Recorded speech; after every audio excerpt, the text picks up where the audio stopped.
Quero convidar você a abrir a sua Bíblia no livro de Gênesis, o livro do início, dos começos, capítulo 41.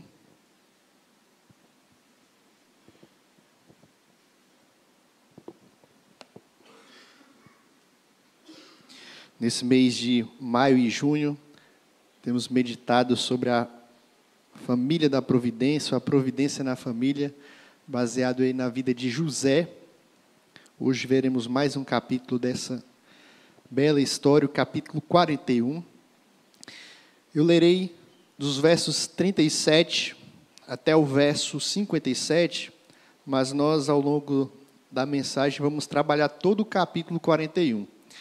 E, diferentemente do que eu costumo fazer, também não vou dividir em pontos a mensagem. Então, à medida que a gente for meditando no texto, nós vamos expondo as principais ideias aqui e aplicando aos nossos corações.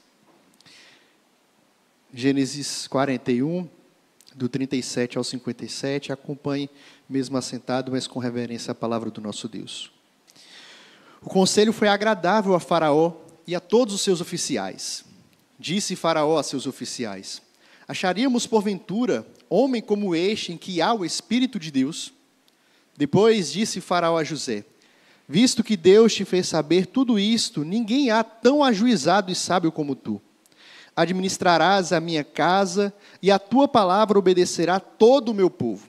Somente no trono eu serei maior do que tu. Disse mais Faraó a José: vês que te faço autoridade sobre toda a terra do Egito. Então tirou o Faraó o seu anel de sinete da mão, e o pôs na mão de José. Fê-lo vestir roupas de linho fino, e lhe pôs ao pescoço um colar de ouro. E fê-lo subir ao seu segundo carro, e clamavam diante dele: inclinai-vos. Desse modo, o constituiu sobre toda a terra do Egito. Disse ainda Faraó a José: eu sou Faraó, contudo, sem a tua ordem, ninguém levantará mão ou pé em toda a terra do Egito. E a José chamou o Faraó de Zafenate Paneia, e lhe deu por mulher Asenate, filha de Potífera, sacerdote de On, e percorreu José toda a terra do Egito. Era José da idade de 30 anos, quando se apresentou a Faraó, rei do Egito, e andou por toda a terra do Egito. Nos 7 anos de fartura, a terra produziu abundantemente. E José ajuntou todo o mantimento que houve na terra do Egito durante os 7 anos, e os guardou nas cidades. O mantimento do campo ao redor de cada cidade foi guardado na mesma cidade. Assim, ajuntou José muitíssimo cereal como a areia do mar, até perder a conta, porque ia além das medidas. Antes de chegar a fome, nasceram 2 filhos a José, os quais lhe deu Asenate, filha de Potífera, sacerdote de On. José, ao primogênito, chamou de Manassés, pois disse: Deus me fez esquecer de todos os meus trabalhos e de toda a casa de meu pai.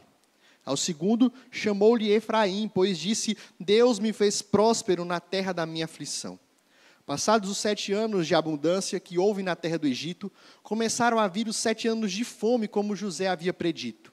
E havia fome em todas as terras, mas em toda a terra do Egito havia pão. Sentindo toda a terra do Egito a fome, clamou o povo a Faraó por pão. E Faraó dizia a todos os egípcios: ide a José, o que ele vos disser, fazei. Havendo, pois, fome sobre toda a terra, abriu José todos os celeiros e vendia aos egípcios, porque a fome prevaleceu na terra do Egito. E todas as terras vinham ao Egito para comprar de José, porque a fome prevaleceu em todo o mundo. Senhor bendito, nós te louvamos e dirigimos as nossas orações nesse momento ao Senhor, reconhecendo a nossa necessidade de ouvir a voz do Senhor, de ouvirmos o direcionamento do Senhor, de sermos alimentados por Ti. Queremos pedir mais uma vez, por misericórdia, que o Senhor fale aos nossos corações. Apesar de mim, das minhas falhas, das minhas limitações, Deus, que o Teu Santo Espírito possa inundar os nossos corações nessa noite, aplicando, ó Deus, a Tua palavra que foi lida aqui. Que o Senhor possa trazer à luz aquilo que o Senhor quer nos ensinar, aquilo que o Senhor quer nos orientar, aquilo que o Senhor quer nos despertar, aquilo que o Senhor quer transformar em cada um de nós. e confiado no Senhor que fala que nós clamamos. Amém. Amém. Deus escreve certo por linhas tortas. Você já deve ter escutado esse ditado, que é um dos mais heréticos e famosos que existe, e que é dito muitas vezes por cristãos desavisados. Isso é uma mentira. Isso porque, inclusive, eventos que nós podemos classificar como acidentais, não pegam o nosso Deus de surpresa. Como dizia Estênios Márcios na música Tapeceiro, o tapeceiro não se engana, ele sabe o fim desde o começo. Trança voltas, 1000 desvios, sem perder o fio. Não há imprevistos, não há surpresas para o nosso Deus. Nosso Deus, ele não só criou todas as coisas, como também ele dirige a sua criação. Isso é o que nós chamamos da providência de Deus. E isso não se aplica somente ao seu povo, à sua igreja, mas a todo mundo, a toda a criação. A nossa confissão define a providência de Deus da seguinte forma: pela sua muito sábia providência, segundo a sua infalível presciência e o livre e imutável conselho da sua própria vontade, Deus, o grande Criador de todas as coisas, para o louvor da sua glória, sabedoria, poder, justiça, bondade e misericórdia, sustenta, dirige, dispõe e governa todas as suas criaturas, todas as ações e todas as coisas, desde a maior até a menor. Portanto, nós cremos que tudo o que acontece conosco, à nossa volta, é dirigido, é governado pela providência do nosso Deus. Muitas vezes nós não compreendemos. Ouso dizer que a maioria das vezes nós não vamos compreender o porquê, o como, mas nós podemos descansar nessa verdade. Deus está no controle de todas as coisas. E quando a gente olha para a vida de José, nós já temos meditado sobre isso, a gente consegue encontrar de forma muito clara como Deus, em sua providência, conduz a sua vida, conduziu toda a sua vida, mas não somente a de José, a de todos à sua volta. E é esse o tema da nossa exposição nessa noite: providência da prisão ao palácio. Na semana passada, nós vimos que José ele estava preso no Egito. Já havia se passado 11 anos que ele tinha sido vendido pelos seus irmãos lá na terra de Canaã. No capítulo 40, nós vimos que José interpretou o sonho do copeiro-chefe e do padeiro-chefe, dizendo o que aconteceria com cada um deles. E conforme a interpretação dada por José, o copeiro-chefe ele foi restituído, voltou a servir no palácio ao faraó, e o padeiro-chefe morreu e teve a sua carne comida pelas aves. Interessante que José falou para o copeiro: olha, quando você voltar lá, avisa para o faraó, lembra de mim. Fala que eu fui trazido aqui para essa terra injustamente, eu não sou daqui, eu quero voltar para a minha terra. Porém, o texto afirma claramente que ele se esqueceu de José. José estava esquecido na prisão. E o capítulo 41, então, começa mostrando que 2 anos se passaram desde que ele ficou na prisão, aguardando aí com paciência a providência do Senhor. E novamente, então, o texto nos traz sonhos. Sonhos seguem a vida de José. Ele sonhou, o padeiro e o copeiro sonharam. Agora, a figura mais importante do Egito ou do mundo antigo, o faraó teve um sonho, e um sonho perturbador, um sonho esquisito, mas um sonho que tinha o mesmo significado. 7 vacas gordas que saíam do Nilo, bonitas, seguidas de 7 vacas magras, feias, e o termo original dá a ideia de vacas ruins, vacas carnívoras, que comem as 7 vacas boas, as 7 vacas gordas, e o que é mais assustador, elas comem e continuam feias, continuam magras. Faraó acorda, mas volta a dormir, achando que foi só um sonho de barriga cheia. Mas volta a sonhar novamente, dessa vez com 7 espigas, cheias, fartas, que são engolidas por 7 espigas feias, mirradas, que mesmo engolindo, continuam feias e mirradas. Hoje você pode pensar, é claro que vaca magra vai falar sobre dificuldade, sobre escassez. Naquela época, eles não tinham ainda esse conhecimento, até porque essa expressão vai surgir daqui. Era algo que perturbou o faraó não fazia ideia. E no Egito, essa questão dos sonhos era muito sério, envolvia muito misticismo, paganismo. Havia-se a crença de que havia uma certa ligação entre o mundo dos vivos e dos mortos quando se sonhava. Havia todo um estudo, livros, pessoas especializadas para entender o significado dos sonhos. Mas o texto nos diz que ninguém foi capaz de interpretar o sonho do faraó. Então o texto nos mostra que o copeiro-chefe se lembrou de José. E meus queridos, aqui nós temos uma lição importante a respeito do tempo de Deus. Porque o tempo de Deus é perfeito. O copeiro não se lembrou logo depois que saiu da prisão. Foram necessários 2 anos. Foi necessário que o faraó tivesse um sonho perturbador, para que esse homem pudesse lembrar de José. Quantas vezes nós ficamos apreensivos, angustiados, ansiosos, porque o tempo de Deus não é o nosso. Porque as coisas não acontecem do nosso jeito, do nosso modo, no nosso momento. Mas nós podemos descansar na certeza de que o tempo de Deus é sempre o melhor. E quando as coisas acontecem no tempo de Deus, acontecem da maneira certa. Acontece da maneira que vai ser boa para os seus servos, para os seus filhos. Afinal de contas, a vontade dele, o tempo dele é bom, é agradável para cada um de nós. A gente pode muitas vezes julgar demorado o agir de Deus, mas ele age no tempo certo, como agiu aqui com José. Imagina, vamos especular um pouco, talvez o copeiro pudesse se lembrar, falar para Faraó: olha, tem um cara lá na prisão que sonha. O Faraó ia falar: tá, aqui tem muita gente que interpreta sonho, eu tenho uma equipe toda a meu dispor, beleza. Ou poderia falar: vamos liberar então esse homem, vamos deixar ele voltar para a sua terra. O que aconteceria aqui nesse momento? Quem iria intervir? Quem Deus iria usar? Mas o fato de José não ter sido lembrado naquele momento, e só agora, mais uma vez mostra como Deus está no controle, dirigindo a sua vida no tempo certo. Não se aperreie, não fique ansioso, não fique angustiado. As coisas de Deus acontecem no tempo dele, e o tempo dele é o melhor. Descanse nessa certeza, nessa verdade. O texto então mostra, a partir do verso 15 do capítulo 41, José se apresentando ao faraó. E parece aqui que Faraó enche a bola de José. Ele fala: olha, eu ouvi a teu respeito, ouvi que você é alguém que ouve os sonhos e é capaz de interpretar os sonhos. Mas o que é que José fala? Não, Faraó, esse poder não está em mim. Não sou eu que tenho essa capacidade, mas é o Deus verdadeiro, é que é capaz de trazer a verdade e de interpretar os sonhos.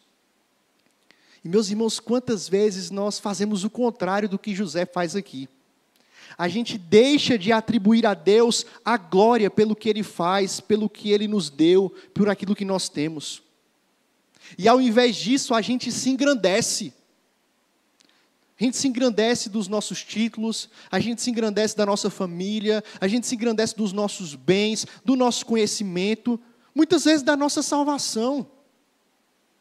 Enquanto a gente deveria usar isso para engrandecer a Deus e dar glória a Deus, a gente se engrandece, a gente acha que é alguma coisa. E engrandecer a Deus é muito mais do que falar: foi Deus que me deu. É muito mais do que reconhecer simplesmente, mas é usar o que você tem, o que Deus te deu, o que Ele faz com você, para apontar para as outras pessoas sobre o Deus verdadeiro. E é isso que José está fazendo aqui, usando esse dom da interpretação de sonhos que Deus deu, que ele não tinha. Se você fosse lembrar, quando ele sonhou, ele não conseguiu interpretar o sonho, ele somente sonhou. Mas aqui Deus dá para ele essa capacidade. Deu quando estava na prisão e deu agora junto ao faraó. E ele fala: olha, é Deus quem faz isso, não sou eu. E ele aponta então para Deus, e nós precisamos fazer a mesma coisa. Então, é exatamente isso que José faz. Aponta para o Senhor, então ele explica o sonho, falando que o sonho que o faraó teve era um só. E o fato do sonho ser repetido indica que Deus não iria tardar em cumprir essa profecia. Nos próximos 14 anos, toda a terra passaria por 7 anos de muita abundância, de fartura, na agricultura, na colheita, seguido de 7 anos de total escassez, uma escassez que nunca se viu e nunca se ouviu falar em toda a terra. E o que chama a atenção aqui, quando a gente olha para esse texto, é que José ele não somente interpretou, mas José disse o que o faraó tinha que fazer. Ele fala: olha, faraó, você precisa colocar administradores, você precisa colocar pessoas para aproveitar bem esses 7 anos de abundância. Separa aí 1/5 da produção. É importante que isso não seja centralizado na capital, mas que em todas as cidades você tenha celeiros, junte ali, porque o trem vai ficar feio. Coloca alguém para administrar isso, e quando chegarem os 7 anos maus, você não vai ter problema, porque você se organizou, você se precaviu. E novamente nós temos um princípio bíblico importante aqui, o de que a soberania de Deus não isenta, não exclui a nossa responsabilidade. A gente vê aqui José, sabendo o que Deus iria fazer, sabendo que viriam anos de fartura, mas sabendo também que viriam anos de dificuldade, de escassez, de fome. E sabendo disso, ele não ficou estagnado, ele não ficou parado. Pelo contrário, José aqui pensa, planeja e age. Ele diz o que Deus iria fazer, ao mesmo tempo ele mostra como é que o faraó deveria proceder. E isso, meus irmãos, é algo que nós, enquanto indivíduos, nós, enquanto nação, nosso país deveria fazer isso melhor. E nós também, enquanto igreja, devemos fazer. Devemos cuidar da nossa administração, das nossas famílias, da nossa igreja, da nossa cidade, do nosso país. Devemos ser pessoas precavidas, pessoas prudentes, porque nós não temos a garantia do que vai acontecer com a gente daqui a pouco. Hoje você está trabalhando, hoje você está estudando, hoje você está numa posição tal, mas você não sabe se a enfermidade vai chegar e você vai ficar impedido de trabalhar. Você não sabe se você vai perder o seu emprego, se vai acontecer um revés no país e você vai perder tudo, e aí? Nem sempre viveremos de vacas gordas, as vacas magras aparecem vez ou outra, e nós precisamos aprender, que precisamos nos preparar. E isso aqui, meus queridos, não é duvidar do cuidado de Deus, não é duvidar da providência de Deus, ou ainda não é uma questão de apego material. É bem verdade que muitas pessoas fazem isso simplesmente pelo apego, pelo ter, mas isso é um princípio bíblico de que a gente pode poupar, guardar, investir. Isso é prudência e precisamos crescer nisso. José orienta então o faraó. E diante dessa orientação, o faraó ficou impressionado com a sabedoria de José. Não somente o faraó, o texto diz, o verso 37 e 38, que todos os oficiais do Egito ficaram impressionados com a sabedoria daquele homem. E lembre-se aqui, José tinha 30 anos. José era um jovem. José era alguém aí que estava ingressando hoje no mercado de trabalho, já tinha todo esse conhecimento, toda essa sabedoria dada por Deus. Ele reconheceu isso e apontava para o Senhor. E Faraó poderia ter agido com arrogância. Ouviu o conselho, o que ia fazer, beleza, tchau José, vou colocar aí alguém. Mas o que a gente vê é Faraó aproveitando. Se existe um homem sábio como esse José, alguém que recebeu essa interpretação, alguém, como o faraó aqui reconhece, isso é marcante, alguém em que há o Espírito de Deus. Faraó via para José e via nele alguém diferente, via alguém que dava testemunho, via alguém que tinha um brilho diferente. Meus irmãos, como é que as pessoas olham para a gente? O que as pessoas veem em você? Será que elas veem em mim e você, de fato, um homem e uma mulher em que há o Espírito de Deus? Um homem e uma mulher crente, temente ao Senhor, um homem e uma mulher que é diferente, que age diferente, que fala diferente, que se porta diferente? Ou será que aí fora nós somos mais um? José era alguém que testemunhava. Isso era visível na vida dele. O faraó reconhece isso aqui. Ele reconhece que há algo acerca de José e acerca do Deus de José que é superior. E o faraó aqui não estava se tornando um crente, não estava confessando Deus como seu salvador. Ele ainda continua politeísta, continua pagão, mas ele reconhece, tem uma coisa diferente nesse José. Tem uma coisa diferente nesse Deus. Esse Deus que ele serve é diferente. E o texto nos diz mais adiante que José vai cumprir fielmente a missão que foi dada, de administrar o Egito. Isso aqui é muito importante, porque José, assim como ele foi fiel no pouco, ele foi administrador na casa de Potifar e fez isso muito bem. Ele foi responsável por administrar lá na prisão e fez isso muito bem. Agora, quando ele vai estar no palácio, vice-rei do Egito, ele continua fiel. Ele continua fazendo as coisas de forma que agrada a Deus. O texto diz que ele saiu por toda a terra do Egito, visitou as cidades, participou dos esforços de acumular, ensinou, instruiu, fiscalizou, supervisionou, tudo isso orientado pelo Senhor. E o texto nos fala que todo o Egito seguiu a ordem de José, que guardou cereais como a areia do mar. Não se podia contar o tanto que o Egito produziu naquele período. José, ele foi colocado nessa posição exaltada para o bem-estar de uma nação. Mesmo que uma nação pagã, uma nação que não conhecia, muito menos amava a Deus, mas foi um homem justo que governou aquele país. José, ele não utilizou daquela posição para desviar dinheiro. José não usou daquela posição para ser paparicado, para autopromoção, mas ele usou aquela posição para servir os outros. Ele usou aquela posição para servir toda uma nação, mesmo pessoas que não criam, nem conheciam Deus. E pode ser que isso aconteça com você, de você ser colocado numa posição de liderança, numa posição de influência, numa posição de governança, como foi o caso de José aqui. E, meu querido, essa posição de influência, de poder, de liderança, não pode, não deve ser usada para benefício próprio. Deve ser usada para servir aos outros. Deve ser usada para o bem dos outros.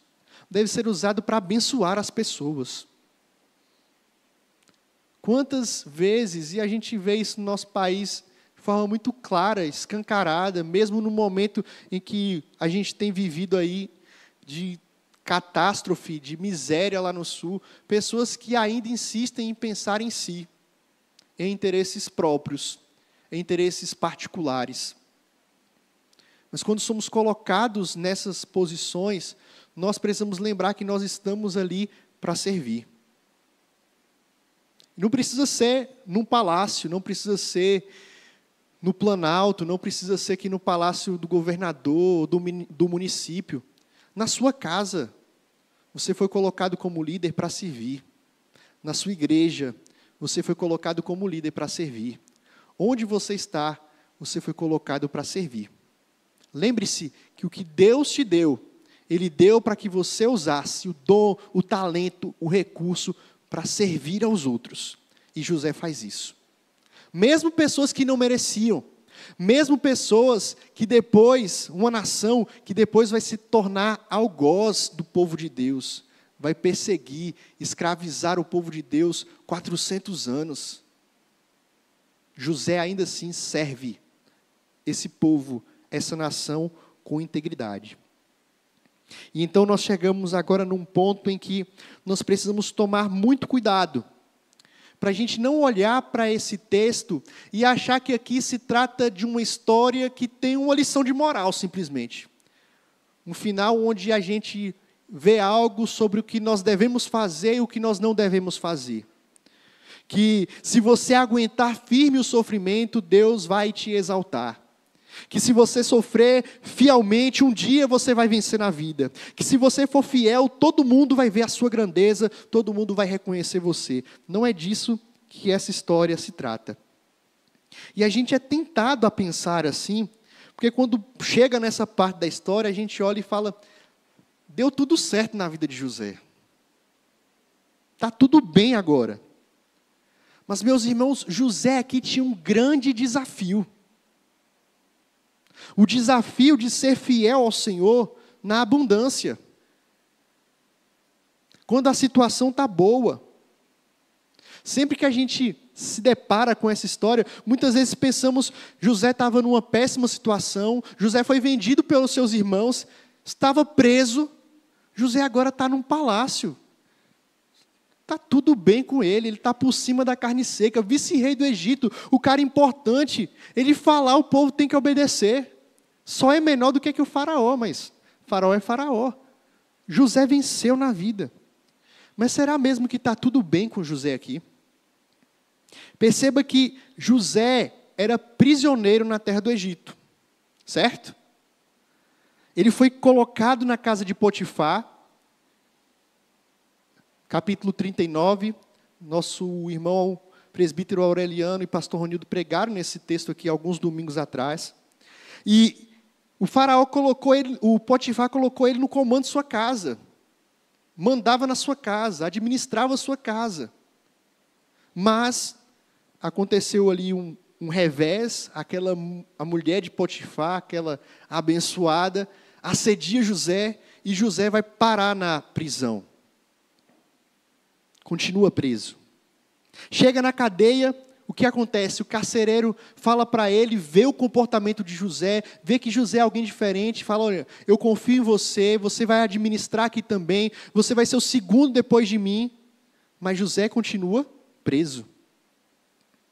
Agora nós temos o faraó, o rei do Egito, se virando para José falando, olha, você vai ser o meu segundo. Você vai ser o vice-rei do Egito, você só vai estar aqui abaixo de mim. Você vai mandar, você vai ordenar, as pessoas vão ter que te obedecer. Mas não se engane, José continuava prisioneiro no Egito. Ele não tinha liberdade, por exemplo, de falar, olha, faraó, eu quero ir para casa, eu vou voltar para Canaã. Não.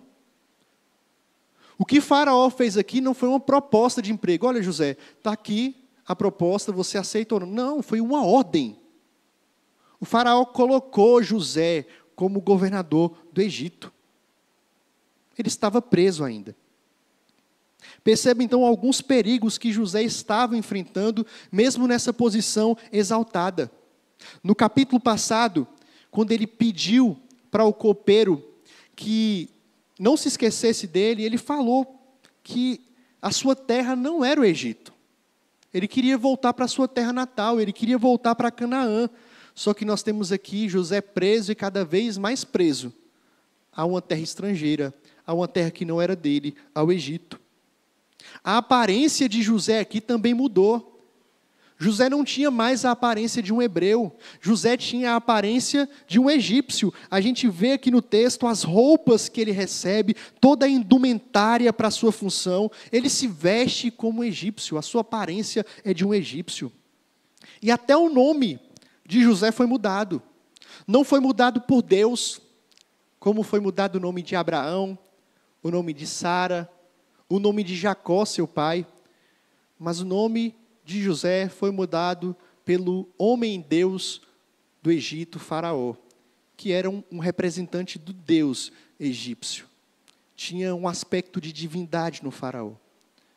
Meus queridos, tudo isso que está acontecendo aqui com José faz com que a sua identidade estivesse se afastando do Deus verdadeiro, da terra verdadeira, do povo de Deus verdadeiro. Ele estava deixando de ser um hebreu, um servo de Yahvé, e estava se tornando cada vez mais um egípcio, servo do faraó.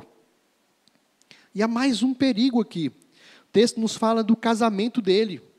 O faraó deu uma mulher, Zefenate Paneia, ele foi chamado de Zafenate Paneia, e o faraó lhe deu uma mulher chamada Azenate, filha de Potífera.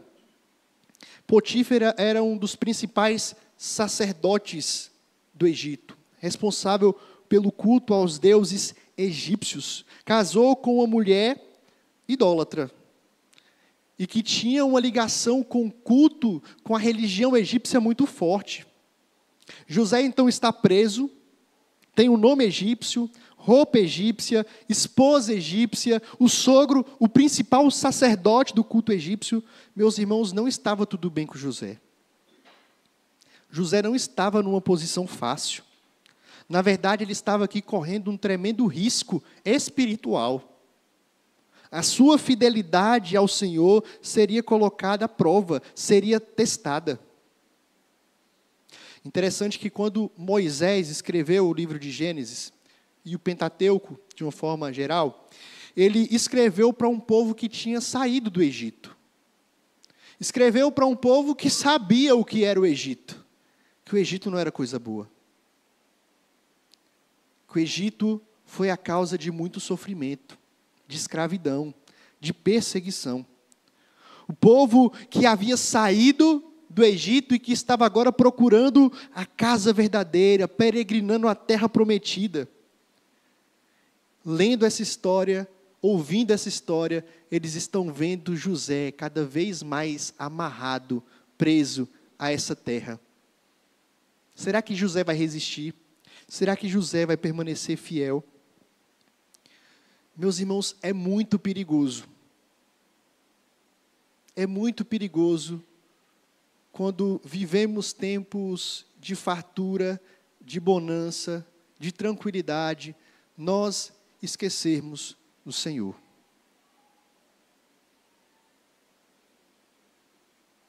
No poço, na dificuldade, na perseguição, como nós oramos e temos orado hoje pelos irmãos da igreja perseguida, o cara só permanece crente se for crente de verdade. Só permanece na igreja e serve ao Senhor se for de fato transformado, porque é muita pressão, é muita perseguição, é ameaça. Mas não se engane, servir ao Senhor e ser fiel ao Senhor quando está tudo bem, é tão difícil quanto, porque a gente se acomoda, porque a gente acha que está tudo bem, que nada vai acontecer com a gente, que a gente não precisa de Deus. Quem aqui nunca experimentou isso? De ter mais intensidade de oração, de busca ao Senhor quando está doente, ou alguém da família está doente, ou quando está passando por um problema, está passando por alguma tribulação, vai e busca a Deus, porque na dificuldade nós temos essa tendência de buscar ao Senhor. Mas quando as coisas estão dando certo, quando as coisas estão prosperando, quando o mar está tranquilo, quantas vezes a gente se esquece de Deus? A gente é infiel, a gente é ingrato. Não se engane, ser fiel quando está tudo bem, ou aparentemente tudo bem, não é fácil. Mas a boa notícia, quando nós olhamos para esse texto, já no final, é que mesmo diante desse cenário, José, ele não perdeu a sua fé. E o texto nos traz indícios disso. Os filhos que ele tem e o nome que ele dá para os seus filhos, mostra aqui que José não perdeu a sua fé. O nome dele, ele não tinha escolha, o faraó determinou, ele ia ter o seu nome mudado. Mas o nome dos filhos, ele escolheu. E ele vai dar para os seus filhos nomes hebreus, com toda estranheza que isso poderia causar para a sociedade, com todas as dificuldades que poderiam gerar para ele e seus filhos, ainda assim, ele dá para os seus filhos nomes hebreus. Ele continua fiel ao Senhor. E os nomes mostram algo acerca da sua fé. Quando a gente estuda um pouco da história do povo de Deus, principalmente povo de Israel, povo hebreu, o nome tinha um significado muito forte relacionado à experiência do pai com um filho, ou de alguma experiência marcante. O nome tinha um significado. Não é como hoje que a gente coloca o nome aí e não pensa a respeito disso. Mas na antiguidade, para o povo de Deus aqui, tinha muito significado. Manassés, por exemplo, ele reconhece quando coloca esse nome que Deus foi bom para com ele. Que tudo o que ele tem veio da mão do Senhor. Que tudo o que passou, toda a sua trajetória, foi obra da providência de Deus. E agora o que ele estava vivendo também estava vindo de Deus. O nome Efraim é ainda mais interessante. O nome é Deus me fez próspero na terra da minha aflição. Esse é o nome que José dá para o Egito. Terra da minha aflição. Ele não acha que o Egito é o lar doce lar dele. Ele não chama o Egito de paraíso. Ele chama o Egito de terra da minha aflição. Ele sabe que ele não está em casa. Ele sabe que ali não é o seu lugar. Mesmo com roupas bonitas, carruagens, dinheiro, ele sabe que ali não é a sua terra. Ali é terra de aflição. Interessante que quando José, ele coloca esses nomes hebreus nos seus filhos, ele estava associando a sua família, associando, identificando os seus filhos com o bando de assassinos que tinha vendido ele para aquela caravana de ismaelitas. Ele estava se associando com os seus algozes, com os seus irmãos perseguidores, invejosos. Porque nessa época não tinha Israel ainda. Os hebreus eram apenas um clã, uma família. E a maioria dessa família tinha raiva de José, tinha ódio de José, a ponto de vender José no Egito. Mas ainda assim, ele sabe que esse é o povo escolhido. Ele sabe que esse é o povo de Deus. E coloca o nome deles, dos seus filhos, associando então a sua família. E nós? E você? Quando for oferecidos os tesouros do Egito, nós vamos abandonar a nossa identificação com o povo de Deus, ou nós vamos aceitar e nos amoldar à cultura, ao pensamento, ao jeito de ser do Egito? Quando o mundo parecer oferecer aquilo que o povo de Deus não está oferecendo, será que a gente vai se agarrar a isso? Ao mundo, a este presente século, ou a gente vai ficar firme com o povo de Deus? De que lado nós vamos estar diante da abundância? Como acomodados, esquecendo do nosso Deus? Ou vamos nos lembrar que nós não somos daqui, a nossa vida aqui é passageira, nós somos peregrinos e estamos indo rumo a Canaã celestial? O que é que tem passado pelos nossos pensamentos? No final do texto, a gente começa a ver de forma mais ampla o que é que Deus está fazendo. O versículo 53 ao 57 descreve que assim como Deus falou, a fome chegou. E a história termina com um monte de gente indo para o Egito comprar alimento. Não somente os egípcios. O Egito era o celeiro do mundo antigo. Era uma terra próspera, era uma terra farta. A agricultura no Egito era muito forte, de forma que atraía mesmo as nações ao redor. E esse período fez com que o Egito enriquecesse muito. Inclusive, a própria Bíblia traz isso para a gente, que um dos motivos dos hebreus serem escravizados foi porque eles não tinham dinheiro para pagar a comida que se tinha no Egito, e eles se venderam como escravos.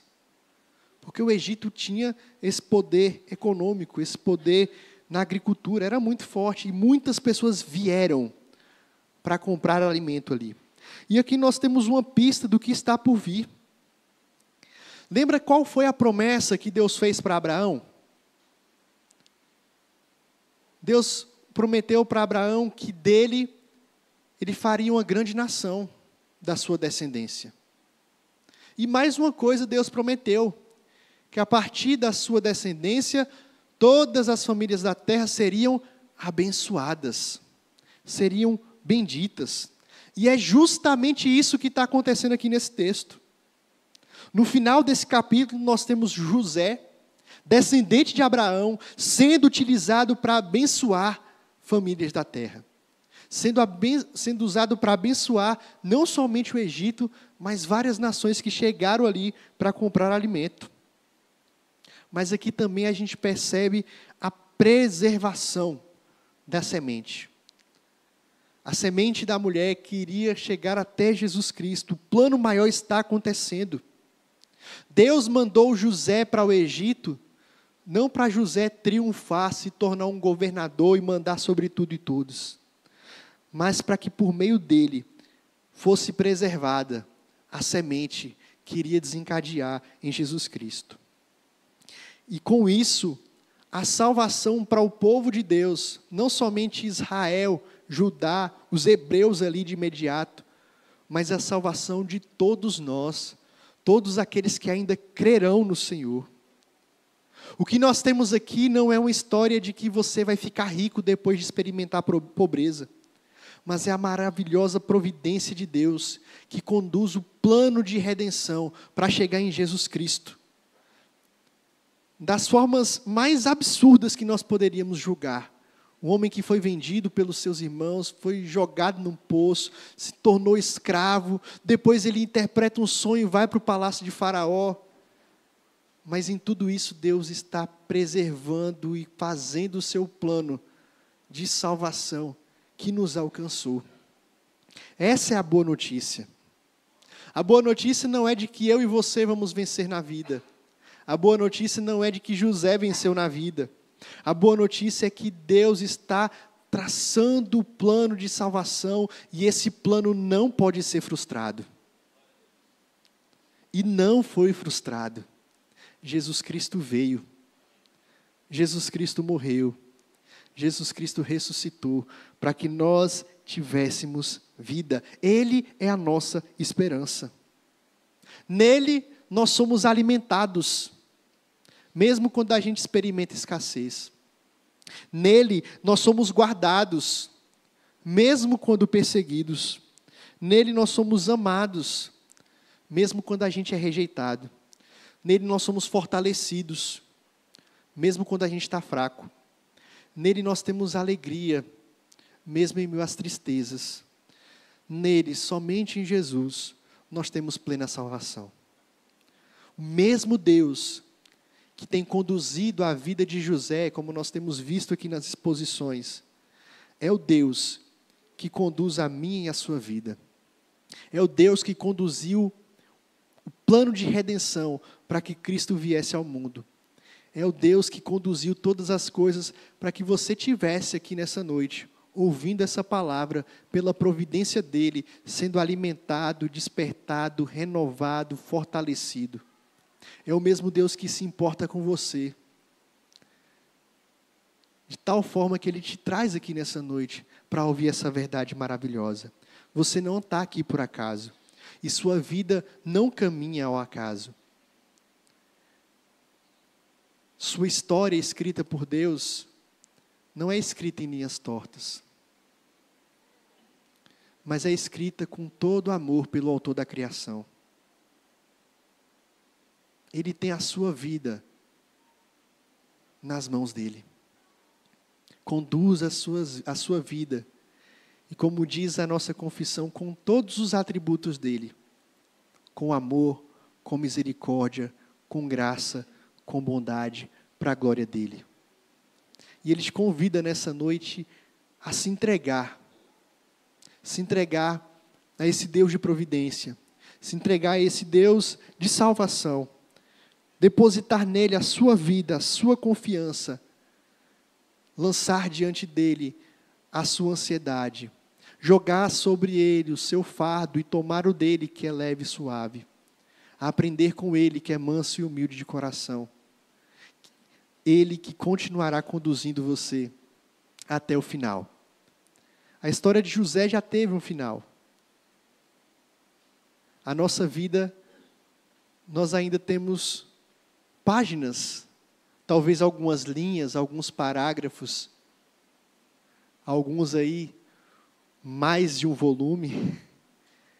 Mas o certo é, meus irmãos, que seja a sua história breve ou longa aqui nessa terra, Nenhum dia, a mais ou a menos, existirá para você. Porque todos os seus dias, toda a sua vida está nas mãos do Senhor. Entregue para Ele o seu coração. Lance diante dele e experimente desse Deus de providência.